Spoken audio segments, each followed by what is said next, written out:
ना अफवाहें, ना सनसनी, ना हवा हवाई बातें, सत्य और तथ्यों के साथ खबरों की तह तक। कमला हैरिस का राष्ट्रपति बनना क्या भारत के हक में होगा? ऋषि सुनक जब ब्रिटेन के प्रधानमंत्री बने तो इसे लेकर भारतीय खुश थे। ऋषि सुनक ब्रिटेन के पहले हिंदू पीएम थे। सुनक के पीएम बनने के साथ ही उम्मीद जताई गई थी कि वो भारत से संबंधों में मजबूती दिखाएंगे, लेकिन सुनक के कार्यकाल के दौरान मुक्त व्यापार समझौते पर कोई बात नहीं बन पाई थी। इसके साथ ही ग्रेजुएट वीजा स्कीम जैसे कई मुद्दों पर फैसले भारत के हक में नहीं माने गए हैं। ठीक इसी तरह भारतीय पहचान से जुड़ी कमला हैरिस जब अमेरिका की उपराष्ट्रपति बनी तो भारत में काफी चर्चा हुई, मंदिरों में पूजा की गई, रंगोली बनाकर कमला को शुभकामनाएं दी गई। ऐसे में आइए जानते हैं कि कमला हैरिस ने अतीत में भारत को लेकर क्या कहा, और अगर कमला जीतती है तो क्या अमेरिका भारत संबंध पर कोई असर होगा? 4 साल में एक बार भी नहीं आई भारत।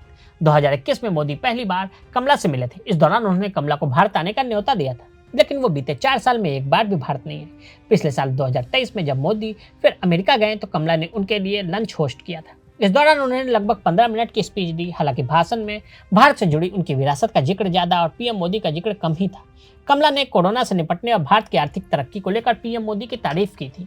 बाइडेन से कैसे रहे रिश्ते? भारत के पड़ोसी मुल्क पाकिस्तान के बारे में बात करें तो आपको ये पता होना चाहिए कि जब बाइडेन अमेरिका के उपराष्ट्रपति थे तब उन्हें पाकिस्तान का दूसरा सबसे बड़ा सम्मान हिलाल पाकिस्तान मिला था।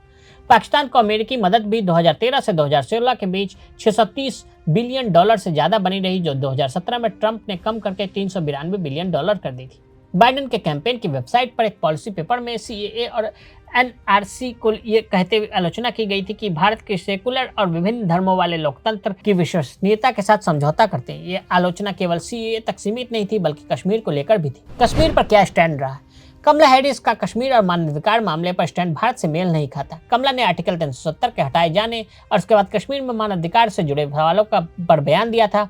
उन्होंने मोदी सरकार की आलोचना भी की थी। आर्टिकल 370 हटाए जाने के बाद अक्टूबर 2019 में हैरिस ने कहा था कि हमें कश्मीरियों को याद दिलाना होगा कि वे दुनिया में अकेले नहीं हैं। हम स्थिति पर नजर रख रहे हैं, अगर हालात बदलें तो दखल देने की जरूरत पड़ेगी। अगर आप भी लेना चाहते हैं देश दुनिया की तमाम जानकारी तो आज ही सब्सक्राइब करें हमारे चैनल को। साथ ही नीचे दिए बेल आइकन को जरूर दबाएं ताकि हर अपडेट आप तक पहुंच सके।